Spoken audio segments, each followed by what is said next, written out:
أنا رندا مجدي ودي شوية فضفضة. نزلت من كام يوم شورت فيديو كنت بتكلم فيه عن موقف كده حصل لي، وقلت إن فيه درس مستفاد منه، وقلت إن اللي هيفهمه قوي البنات، بس أتمنى إن الدرس ده يوصل للبنات وللصبيان. قلت ليه إن البنات هي اللي تفهمه أكتر؟ لأن القصة بدايتها ليها علاقة بالبنات. إحنا كبنات بنهتم جدا بضوافرنا علشان نخلي شكلها حلو، وممكن نصرف فلوس كمان علشان نخلي شكلها حلو، ونصرف فلوس أكتر علشان نخلي صحة الضوافر كويسة.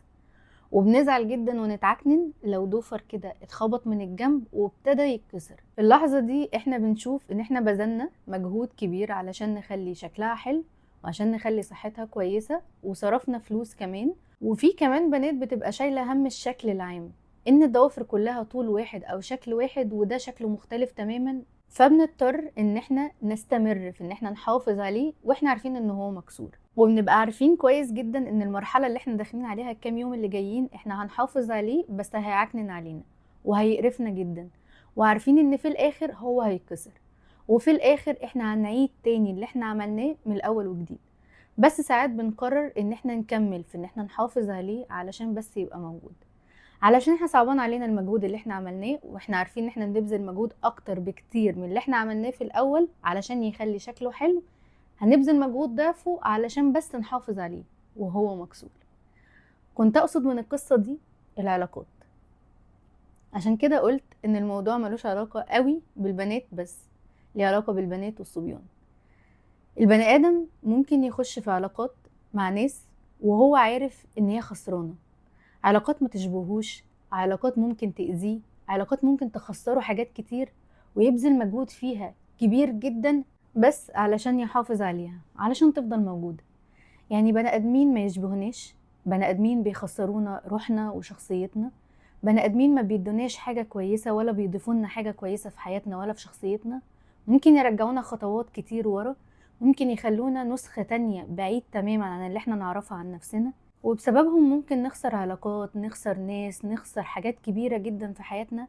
بس احنا بنبقى في اللحظه دي بنبقى باصين قوي للمجهود اللي احنا بذلناه، وصعبان علينا ان احنا نتخلى عن العلاقات دي علشان المجهود اللي احنا عملناه. بذلنا مجهود كبير جدا علشان نحافظ عليهم، وعندنا امل ان هم يفضلوا وقت اطول شوية، عارفين ان الوقت الاطول ده اخرته مش مضمونة، عارفين ان الوقت الاطول ده ممكن في الاخر يوصل لنتيجة احنا ما نحبهاش اصلا، وعارفين كويس قوي ان المجهود اللي احنا نبذله علشان نحافظ على العلاقات دي اكبر بكتير من المجهود اللي احنا هنعمله علشان نبني نفسنا من الأول، عشان نرجع لشخصيتنا الطبيعية، علشان نرجع لحياتنا الطبيعية، عشان نلاقي روحنا تاني. بس بنفضل مكملين، نصبر ونستنى ونستوعب ونضغط على نفسنا، ونودي وشنا الناحية التانية عن أي حاجة احنا شايفينها غلط، ما ان احنا عارفين ان هي غلط. نودي وشنا عن التغيير الكبير اللي بيحصل في حياتنا، بس نقول مش مشكلة، كل حاجة هتتصلح. بيبقى القرار صعب جدا ان احنا نوقف ده، ولو احنا متعلقين بالناس دي، ولو احنا بنحب الناس دي جدا، ولو احنا كمان بذلنا مجهود كبير جدا علشان نحافظ على العلاقات دي وعشان نفضل مستمرين فيها، جينا على نفسنا وضحينا بحاجات كتير قوي علشان نفضل مكملين. كل ما بنكمل كل ما الخسارة بتكون اكبر. احنا هنخسر لما نقطع العلاقات دي، احنا هنخسر وهنزعل جدا وهنتضايق على الوقت اللي ضاع، على المشاعر اللي عدت، على التضحيات اللي احنا عملناها، كل ده هيصعب علينا جدا. بس في الاخر احنا بنبذل مجهود قدام ده ان احنا بنسيب نفسنا خالص وبنخسر حاجات كبيرة جدا هنرجع نصلحها تاني. اللي احنا بنصلحه مع العلاقات دي قدامه احنا بنخسر نفسنا، بنخسر مشاعر ممكن تتغير، بنخسر ناس ممكن حوالينا، بنخسر حاجات كبيرة جدا مش هينفع تتعوض تاني قدام المكسب اللي احنا بنعمله عشان نفضل محافظين على العلاقات دي. البني ادم بطبعه ما بيحبش يخسر، مفيش حد بيحب يخسر حاجة، لا بيحب يخسر وقت، ولا بيحب يخسر فلوس، ولا بيحب يخسر علاقات، ولا بيحب يخسر مجهود هو طلعه جامد جدا، وخصوصا لما يكون مطلعه بحب. في ناس بتضحي قوي علشان تفضل في علاقة بس علشان بتحبها، في ناس بتخسر قوي، تعمل مجهود كبير جدا عشان تفضل محافظة على حاجة مكسورة وهي عارفة ان هي كده كده مكسورة، بس عشان دفعت فيها فلوس كبيرة جدا. وممكن كمان نفضل محافظين على العلاقات دي علشان شكلنا قدام الناس، علشان ما نقولش ان احنا خسرنا، عشان ما نقولش ان احنا كنا غلط، عشان ما نقولش ان احنا كان في ناس بتحذرنا والموضوع طلع فعلا عندهم حق فيه، عشان ما نقولش ان احنا دفعنا فلوس في حاجة وفعلا ما كانش ليها لازمة خالص. اكيد في حياتنا ناس بتحذرنا كتير من حاجات، واحنا برضو بنبقى شايفين ان احنا اللي عندنا حق وبنفضل مكملين. ناس ممكن تقول لنا ان احنا بندفع فلوس في حاجة ملهاش لازمة، او الحاجة دي كده كده خسرانة، او الحاجة دي الماتيريال بتاعتها مش كويسة، كده كده هتتكسر بسرعة، كده كده نخسر فيها فلوس كتيرة جدا. بس احنا في حساباتنا احنا شايفين ان هي مكسب كبير، ويمكن شايفين ان احنا نعرف نحافظ عليها. الحاجة دي مش هتتكسر، انا هحافظ عليها جدا. الحاجة دي مش هتبوظ، انا هعرف اخليها مظبوطة جدا واعرف اخليها كويسة جدا ومش هتبوظ ولا يحصل لها حاجة. انا عندي طريقتي. كتير قوي بيحصل المواقف دي معانا، وحاجات بسيطة جدا، واقصد بيها الحاجات البسيطة مش بس العلاقات. بنسمع تحذيرات من ناس عدوا بمواقف حوالينا، خدوا دروس من حاجات، واحنا بنبقى شايفين ان الدرس ده احنا لما نعدي بيه طريقتنا هتغير النتيجة. هم خسروا، احنا هنكسب. هم فشلوا، احنا هننجح. بس اللي كنت اقصده من القصة دي هو ان دايما لازم يكون عندنا ادراك بحجم الخسارة اللي احنا هنعدي بيها.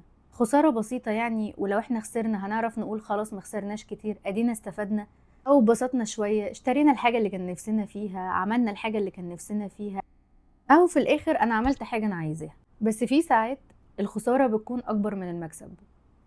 الخلاصة ان انا كان قصدي من القصة دي ان اي حاجة احنا داخلين فيها وشاكين ان احنا بنخسر، او احنا متحذرين ان احنا هنخسر، لازم يكون عندنا ادراك ونعرف امتى نقول كفاية.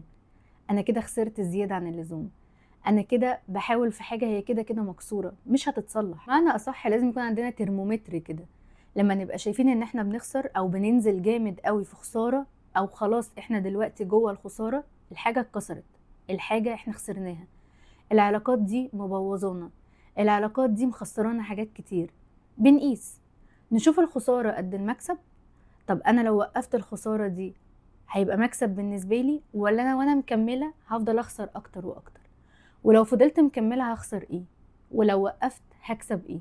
علشان ببساطة جدا الخسارة اللي احنا بنخسرها في اي حاجة احنا بنبذل فيها مجهود، هنبذل قدامها مجهود تاني يمكن اكتر منه علشان نصلح اللي اتكسر.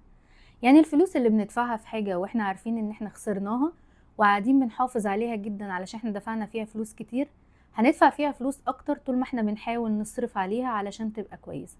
بجيب ماتيريال احسن، بجيب ناس علشان تصلحها اكتر، بعمل حاجات كبيرة جدا ومجهود كبير جدا عشان افضل مخليها موجودة وشغالة.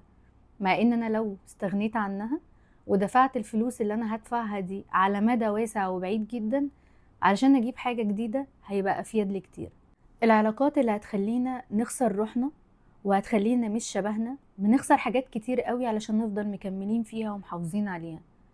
قدامها هنبذل مجهود كبير جدا علشان نرجع نفسنا تاني، عشان نرجع حاجات احنا استغنينا عنها علشان تفضل العلاقات دي موجودة. هنبذل مجهود اكبر بكتير علشان نرجع نفسنا تاني ونرجع روحنا اللي احنا نسيناها تماما. ولو بقى على كلام الناس، فالناس كده كده بتتكلم. الناس هتقولك وانت مكمل في الحاجة اللي انت خسرت فيها وهم حذروك منها، هيقولولك ما انا قلتلك. ولو فضلت مكمل هيقولولك انت لسه بتخسر واحنا عمالين نحذرك. في الحالتين هنسمع كلام ممكن يضايقنا شوية، بس في النهاية اللي خسران اكتر وبيتضايق اكتر وبيخسر كل شوية اكتر واكتر هو احنا. يعني مش مهم ابدا الناس هتقول ايه وهسمع منهم كلام يضايقني قد ايه، مش مهم انا هبذل مجهود وهدفع فلوس قد ايه علشان ارجع تاني اعوض الخسارة اللي انا خسرتها. مش مهم ابدا احساسي وقتها والزعل اللي انا هعدي بيه، علشان الزعل اللي انا هعدي بيه ده دلوقتي هو تمن قليل جدا قدام الخسارة الكبيرة قوي اللي انا هفضل حاسة بيها طول الوقت. اللي هو زي ما بنقول كده، خسارة قريبة ولا مكسب بعيد، عصفور في الايد ولا 10 على الشجرة. وهو ده كان الدرس اللي انا استفدته.